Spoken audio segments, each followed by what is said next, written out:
programa CDL TV, programa da Câmara de Dirigentes Lojistas Santos Praia, debatendo sempre temas de interesse do nosso comércio, da nossa economia, da nossa sociedade como um todo, gerando debates, informando, enfim, esse é o objetivo desse canal de comunicação dos lojistas da CDL Santos Praia com a população daqui de Santos e da Baixada Santista.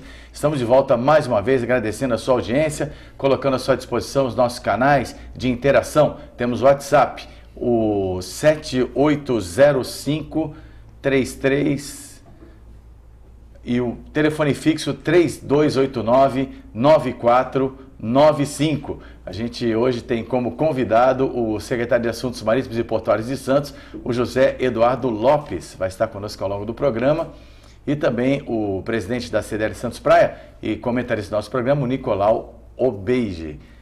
Aí, secretário, prazer ter aqui você com a gente mais uma vez. Olha, agradeço o convite, é sempre importante estarmos participando, prestando conta aí das nossas atividades, falando aí desse nosso patrimônio, que é o nosso porto, né? Então, nosso porto tão amado, tão criticado, mas sempre presente, né, em todas as discussões, na verdade. Disse mais uma vez, mas é a primeira vez, secretário José Eduardo Lopes vem ao nosso programa, agradecemos muito a sua presença. O porto é a vocação maior aqui da nossa cidade, a cidade, além do futebol, não é? E das belezas naturais, é conhecida no mundo inteiro pelo nosso porto, o maior porto da América Latina. Por sinal, vamos quantificar isso em números na sequência do nosso programa, é mais os objetivos do CDL TV de hoje. Nicolau Obeige, boa noite. Boa noite. Boa tarde e noite. Né? Boa noite, nossos telespectadores. Boa noite aí, senhor Eduardo Lopes, nosso secretário municipal de esportes. Obrigado por ter aceito o nosso convite, participar do nosso programa. E vamos saber aí sobre o nosso porto, que é tão importante, né, para o comércio. Eu estava comentando agora sobre isso, para o nosso comércio, porque é aonde vêm os nossos produtos, né, e aonde nós exportamos, né, os produtos. E do Brasil inteiro passa aqui pelo nosso porto, que é o maior da América Latina, né? Exatamente.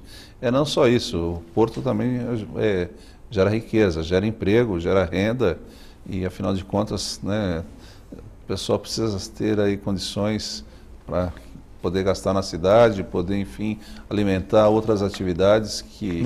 Principalmente no comércio, né? É exatamente isso. Tá? Então, enfim, esse é o nosso porto, vamos falar um pouco sobre o porto. Então, agora, antes da gente entrar nessa seara, que é a nossa pauta principal de hoje, com o secretário José Eduardo Lopes, nós queríamos deixar aqui nossa manifestação de solidariedade, a nossa colega jornalista, Tatiana Jorge, da TV Tribuna, hoje assaltada no exercício da profissão em Guarujá de uma forma violenta, com arma na cabeça, uma atitude que não afronta só a integridade da profissional, que é mais importante, mas afeta a categoria de jornalistas como um todo, afeta a sociedade como um todo, e a nossa democracia está seriamente ameaçada por essa insegurança. Então fica aqui nosso registro de um protesto sobre essa atitude de violência sofrida pela jornalista Tatiana Jorge, né? A gente vinha comentando, Nicolau e Zé Eduardo Lopes, um fato lamentável ocorrido no dia de hoje.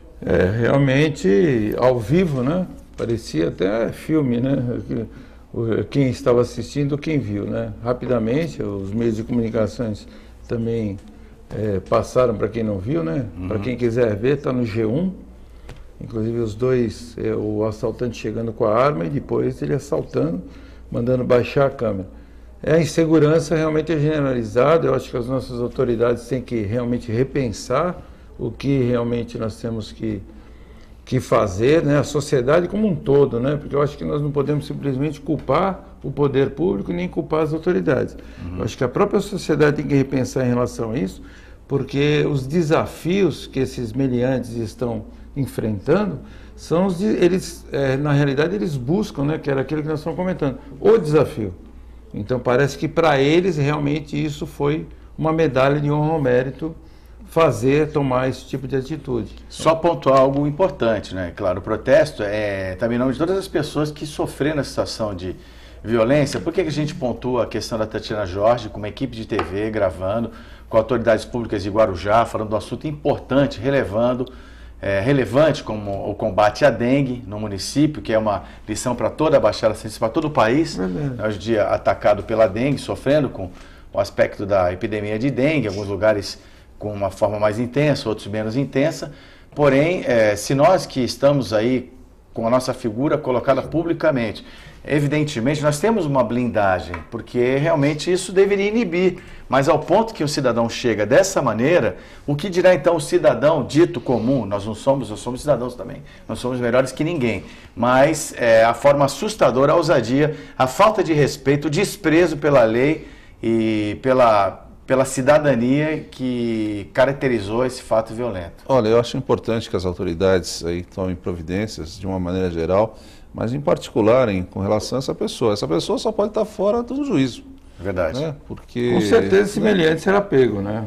Exato. Quer dizer, mas isso para ele significa, viu, secretário, desculpe me interromper, mas isso para esse meio eu acredito que isso signifique como uma medalha de honra ao mérito no meio deles, porque é o desafio mostrado a todo mundo. E o comentário que nós estamos fazendo aqui exatamente é o que eles querem. Né? A resposta precisa ser exemplar, sem dúvida. É verdade. Eu aposto com certeza que esse bandido vai ser preso com muita rapidez, talvez até enquanto nós estamos aqui. Eu acho que a ousadia dele vai custar caro, que esse rigor ele permaneça. Bom, vamos voltar ao nosso tema aqui, secretário Zé Eduardo Lopes, que é administrador de empresas de profissão. Fala um pouquinho da sua trajetória profissional, para o pessoal de casa conhecer mais o profissional que hoje comanda uma secretaria tão importante. Eu comecei bem jovem, eu comecei com 15 anos de idade, vou completar 60 anos em agosto, já estou há 45 anos na atividade, e infelizmente eu acabei passando por diversos setores da atividade. Trabalhei com importação, exportação, trabalhei em atividade de trading, eu trabalhei com afretamento de navios, com operação de navios, com operação portuária, com transporte marítimo e com seguro marítimo. Então eu tenho aí na minha trajetória profissional aí fiz um pouquinho de cada coisa. E até 2 anos atrás, quando então o prefeito, quando assumiu, então me convidou para assumir essa posição de extrema relevância, né? Então tenho procurado contribuir. Trago aí um pouco da minha experiência em empresas, então também tentando colocar também a questão da relação com os empresários, a relação que sempre mantive também com os trabalhadores e procurando empreender o pensamento mais empresarial dentro da atividade aí que é essa atividade pública, né? Secretário, é a primeira atuação como gestor público que o senhor tem? Exatamente, eu nunca tinha tido nenhuma experiência com o serviço público, né? E até me questionava como é que seria. Eu digo né? isso porque eu acompanhei, né? E como o senhor tem outros secretários também que, não desmerecendo os gestores que têm uma vivência política, mas o perfil técnico, né? Que o prefeito Paulo Alexandre buscou mesclar e não que, como eu digo, outros que vêm da vida pública já há mais tempo que não têm competência, muito pelo contrário. Mas é um dado importante. E até te digo uma coisa, uma curiosidade. Eu conheci o prefeito pessoalmente no momento que ele me convidou para ser o secretário. Tá? Ele se valeu de pessoas que ele conhecia, um grande líder empresarial de Cubatão, que era o Mesquita, e o Mesquita me conhecia desde jovem, e acabou me fazendo a indicação, fazendo uma sondagem inicial, e acabei conhecendo o prefeito no momento que ele me convidou. Então é importante nós sabermos disso, né? O nosso telespectador também, que o senhor foi indicado pelo seu currículo, pela sua competência, e não uma indicação política, né? Que é o que vem acontecendo aí, né? Nas esferas federais principalmente, com pessoas que não têm o mínimo conhecimento, a mínima afinidade, ou afinidade com aquele cargo que vai ocupar. Então é importante, eu sei que é uma crítica que eu estou fazendo ao mesmo tempo ao governo federal, mas é importante saber que o prefeito Paulo Alexandre, ele se valeu da sua habilidade técnica e do seu conhecimento técnico em relação a isso. O mesmo não digo que em termos assim, de não conhecer o prefeito, mas o mesmo aconteceu também com o secretário de Desenvolvimento Econômico. Também foi uma indicação da mesma pessoa, do Mesquita, que no caso é o Almar, que era o ex-presidente da Uzi Minas. Sim. Então foram as duas indicações que o secretário Sidão também não tinha experiência anterior como gestor público. Exatamente. Enfim, aí o prefeito entendo que ele tenha feito uma composição, conforme você disse, procurando mesclar, né? Eu tenho procurado não decepcionar, tenho procurado fazer trabalho, sim, tenho tentado me manter muito ativo, procurando trazer até, às vezes, algumas palavras trazidas pela minha experiência profissional e procurando aplicar e até conversando com alguns colegas, enfim, experiências empresariais que eu vivi, e procuro aí dar uma contribuição efetiva, né? Pelo tempo gestão que eu tive. pública, ela é bem diferente da privada. Mas né? É tudo muito mais lento. Mas eu confesso que ao vir para a prefeitura, passado 2 anos, eu tenho assim surpresas muito positivas. Dentro do serviço público existe, em particular na prefeitura, existe gente muito boa, mas óbvio, né, que alguns processos não têm agilidade, não tem, às vezes, um alinhamento como existe na empresa. A empresa é bem mais simples, né, porque as empresas são movidas... Não obedece critérios, né? Exatamente. As empresas... Né, uma diferença básica, assim, para todo mundo, para que as pessoas possam entender. Na empresa privada, nós podemos fazer tudo o que a lei não proíbe. No serviço público, ao contrário, a gente só faz o que a lei permite. Então, arrisca da letra da lei. Isso, então é uma grande mudança, os processos, a complexidade da máquina pública são setores, quer dizer, numa empresa não existe um alinhamento, é sempre voltada para resultados, né? Então tem uma visão assim, nas empresas são coisas muito mais objetivas. No serviço público já tem uma visão mais de servir, né? Enquanto na empresa privada a mentalidade é o resultado. Você não acha que a empresa pública deveria ser voltada a resultados? Você falou que no caso da privada é voltada a resultados, porque se ela não for voltada a resultados, ela quebra a privada, fecha, fale, né? A pública não, a pública na realidade ela pode... Você não acha que esse é o... Não, as empresas públicas sim, mas não na prefeitura propriamente dito. Muito embora o prefeito tenha determinado isso. Nós temos metas, nós temos resultados, e até o prefeito implantou o ano passado, e esse ano todas as secretarias fazem parte já 100% da distribuição do resultado de premiação, remuneração variável de acordo com as metas. Com desempenho, né? Exato. Então, na medida do possível, o prefeito tem tentado implantar e com sucesso, eu diria, até essas mudanças, essa atitude em direção aí mais à mentalidade privada do que aquela que é mais correto, né? Que é clássico serviço público. Bom, o secretário foi também presidente do Sindamar, Sindicato das Agências Agências Marítimas do Estado de São Paulo, né, na federação, que já é uma experiência interessante de interlocução. Já é uma atuação não no poder público, não no primeiro setor, mas uma gestão política também, que você representa vários empresários e está dialogando com todos os poderes envolvidos. Né? Institucionalmente, eu também tive uma vida profissional muito ativa. Eu presidi sindicato, enfim, fui vice-presidente da federação, estive representando o Brasil em organismos internacionais, fui conselheiro do Ministério da Agricultura, da Câmara do Agronegócio, enfim, CAP, tive aí uma vida institucional, fui diretor da Confederação Nacional de Transportes, então tive aí também uma vivência bastante grande também na parte institucional, que acho que foi o que acabou despertando talvez a atenção do prefeito, né, além da questão profissional, também essa questão institucional, essa minha vivência, minhas andanças por aí também fazendo a parte institucional. Uma maneira até muito útil, né? Porque a gente vê um cenário de crescimento do Porto de Santos, né? Várias exigências decorrentes desse crescimento, né? E problemas que vêm junto, né? Problemas de infraestrutura principalmente, de logística. Mas, Nicolau, a vida de um líder, não é, de uma entidade como o CDL também tem que ter essa facilidade, tem que ter esse trânsito, não é? Essa credibilidade para discutir em bom termo com as partes envolvidas, né? Que podem auxiliar ou não, né? Ou começa a se desenvolver. Sim, eu acho que nem no caso do Porto, que nem o secretário estava falando, eu acho que ele tem que olhar todas as partes, né, envolvidas, como as empresas de exportações, e ver a viabilidade também pública, né, que existe. Eu só queria lhe perguntar em relação à logística, né, o agendamento, que foi uma das coisas que mais teve desenvolvimento nesses últimos tempos, né? Porque nós estamos vivendo, acho que Cubatão, inclusive, estava vivendo um inferno, né? De caminhões descendo e não tinham onde parar, estavam falando em criar pátio de caminhões, e parece que, de repente, vocês acharam a fórmula de uma forma mais viável, racional. O que realmente acontecia anteriormente que não está acontecendo hoje? Diminuiu o número? Não, eu acredito que aumentou o número de caminhões, o número de containers, né, que chegavam ao porto.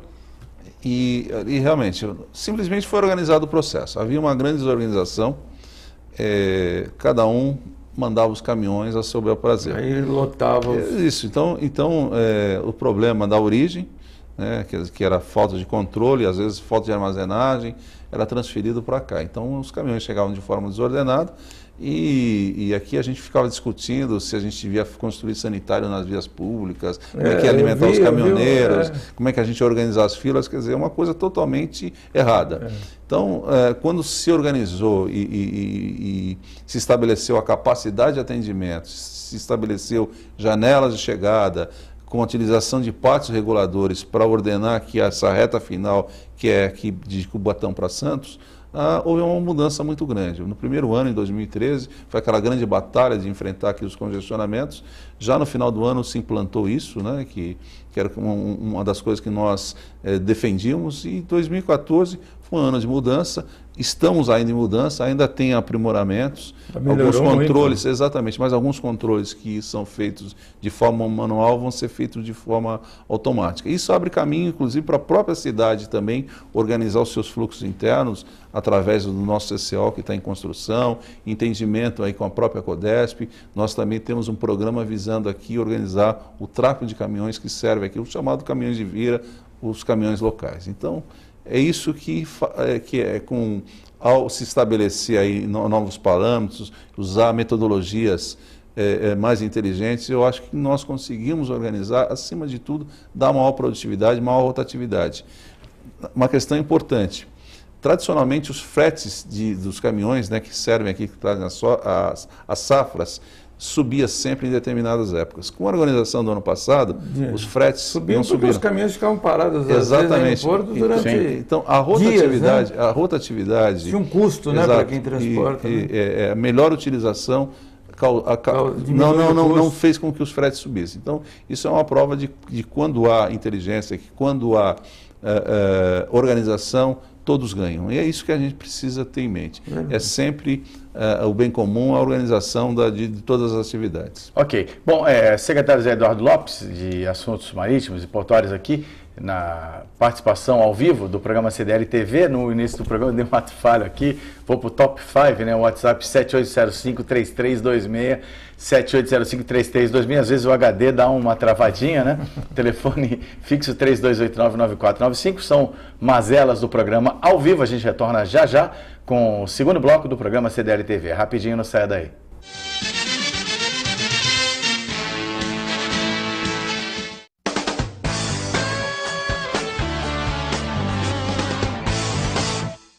Os anos 50 foram uma época de enorme efervescência. A fundação do primeiro CDL no Rio de Janeiro foi o embrião, que acabou vingando e deu início ao grandioso movimento lojista. Em meados da década de 60, num destes almoços dos lojistas no Rio de Janeiro, surgiu a Confederação Nacional de Dirigentes Lojistas, que teve como seu primeiro nome Clube de Diretores Lojistas do Brasil. Na mesma época, os clubes municipais começaram a proliferar-se nas principais capitais. O sistema CNDL é constituído pela Confederação Nacional de Dirigentes Lojistas, as FCDLs nos estados e, na esfera municipal, pelas CDLs. Em 1996, os clubes de diretores lojistas passaram a ser denominados Câmaras de Dirigentes Lojistas. Podemos destacar algumas bandeiras de luta da CNDL. A reforma tributária, a reforma trabalhista, o não à redução da jornada de trabalho, a regulamentação dos shoppings, a Lei Geral da Micro e Pequena Empresa e a idealização da Frente Parlamentar Mista do Comércio Varejista. Não podemos citar as lutas da categoria sem passar pelas mais recentes conquistas. A unificação da operação em um único terminal de todas as bandeiras de venda a crédito e débito e as alterações realizadas na nova lei do inquilinato. Já o SPC Brasil disponibiliza diversos serviços para os lojistas. As famílias de produtos SPC Brasil oferecem soluções para auxiliar o associado na concessão de crédito com segurança, transformando o serviço de proteção ao crédito em um provedor de soluções para o comércio. Um futuro onde a tecnologia da informação, a competitividade e o desenvolvimento sustentável serão cada vez mais partes da CNDL, das FCDLs e CDLs.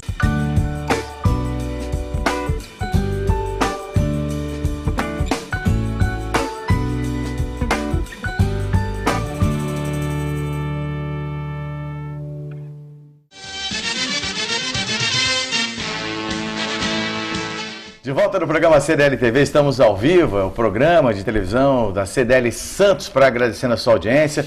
Estamos ao vivo todas as terças-feiras, das 5h30 às 6h30 da tarde, reprises aos sábados às 19 horas. Posteriormente, no nosso site você pode conferir todos os programas. E hoje temos como convidado o secretário de Assuntos Portuários e Marítimos de Santos, José Eduardo Lopes, que permanece conosco. E ao meu lado também o comentarista do programa, presidente da CDL Santos Praia, Nicolau Obeide. Temos já perguntas dos nossos telespectadores, vamos passar ao nosso convidado agora, mas convido você também a participar. O WhatsApp 78053326, o telefone fixo está na sua tela também, 3289-9495, e você que participar vai concorrer a um par de ingressos do Cine Roxy, uma cortesia do nosso grande amigo, esteve conosco também no programa, o Toninho Campos. Par de ingressos do Cine Roxy para você, uma gentileza para quem participar conosco pelos nossos canais de comunicação. E, secretário, temos aqui a participação do ouvinte Guilherme Malger, do Boqueirão, e ele pergunta o seguinte: como o senhor vê o destino na mão de obra avulsa no Porto Organizado de Santos? Olha, nós vivemos um momento de transformação. Algumas categorias, nitidamente, por exemplo, os guindasteiros, talvez tenha sido uma das primeiras categorias, assim como os conferentes, que acabaram se vinculando, sendo funcionários das empresas. Então, hoje nós temos, até mais recentemente, os próprios estivadores que experimentaram essa vinculação. Alguns gostam, né, e outros não gostam. Então, eu acho que há um espaço ainda para vinculação, mas há um espaço também para o trabalhador portuário avulso, né? Existe trabalhador que prefere ser avulso, e eu entendo que as empresas acabam contratando um determinado número que é aquela mão de obra que ele usa regularmente, deixando um espaço aí para a contratação eventual, justamente para aproveitar essa mão de obra que prefere ser avulsa. O desafio é fazermos isso de uma forma que a gente possa contemplar todo mundo. Nós temos um contingente aí que historicamente vem diminuindo, né? Mas nós precisamos, acima de qualquer coisa, qualificar esse pessoal. Então, o Porto vai adotando novas técnicas, equipamentos mais modernos, e é necessário que essa mão de obra sempre esteja adequada e qualificada. Até eu assumi agora... de segurança, né, secretário? Isso, nós assumimos agora o conselho do CENEP, o conselho curador, e queremos aí fazer um trabalho eu chamo de reinvenção do CENEP. Então, queremos utilizar o CENEP para fazer essa requalificação do trabalhador, para que ele possa, de fato, competir. Porque hoje de manhã participei até de um evento, os sindicatos reclamaram de que está vindo mão de obra de fora. E é um desafio. Então, nós precisamos qualificar a mão de obra que existe aqui, para que esses trabalhadores possam competir com vantagem em relação aos que vêm de fora. Porque, afinal de contas, os daqui conhecem melhor do que ninguém o Porto. Nicolau, até como líder da CDL, que lida com a economia diária, né? Sente na pele o vai e vem da economia, as crises, enfim, todo o país sente, mas o comércio é uma primeira instância. Então, já que a gente tocou nesse ponto, vamos tocar vou levantar dois temas para você comentar também do ponto de vista macro, mas também do comércio principalmente, sobre o que nós estamos observando agora, o projeto de lei da terceirização, né, tramitando no Congresso, sendo aprovado, e também esse gargalo da falta de qualificação de mão de obra, que são questões diárias que o comércio enfrenta.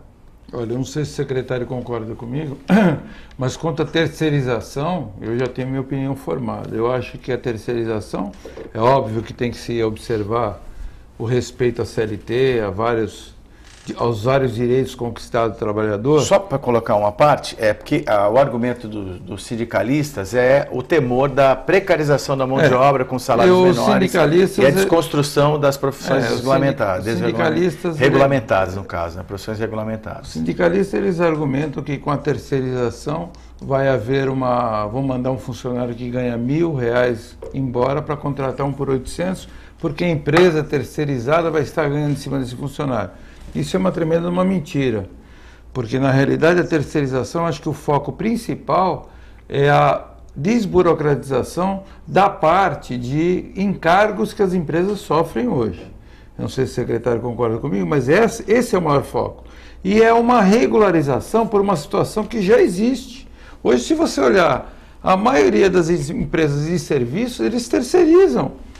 Eu posso citar nomes aqui, você pega telemarketing, são todos, acho que 99,9% terceirizados para as empresas de serviços de telefonia, empresas de serviços de instalação de televisão, não vou falar nomes aqui das empresas, mas são todas mão de obra terceirizada. Eles têm os terceirizados, que seria naquele serviço mais prático. Porque a lei já permite a terceirização nas chamadas atividades meio e agora permite nas atividades fim. E nas atividades fins, eu acho que essas empresas elas sempre vão ter que ter os cabeças da empresa pertencente à empresa. Por quê? Porque a empresa investe nesse tipo de funcionário e eles dão cursos de preparação, eles dão, como acontece no Porto, né? Que nem o secretário estava falando de qualificação, tem que qualificar, essas pessoas são qualificadas, a empresa não vai deixar solta.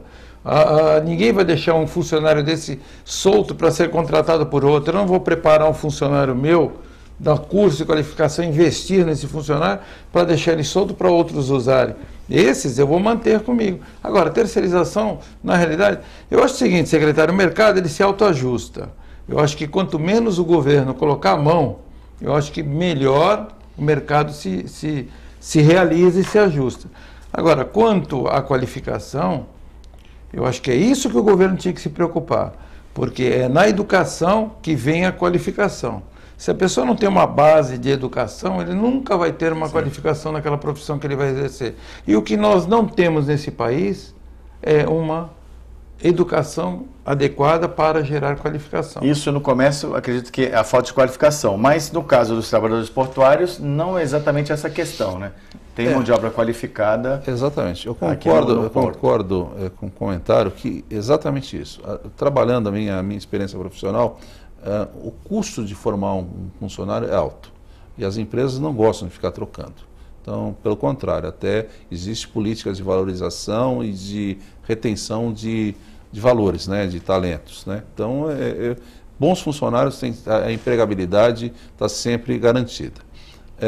E também concordo, quando você compara um trabalhador aqui do Brasil com de qualquer outro país aí que esteja mais avançado, é notório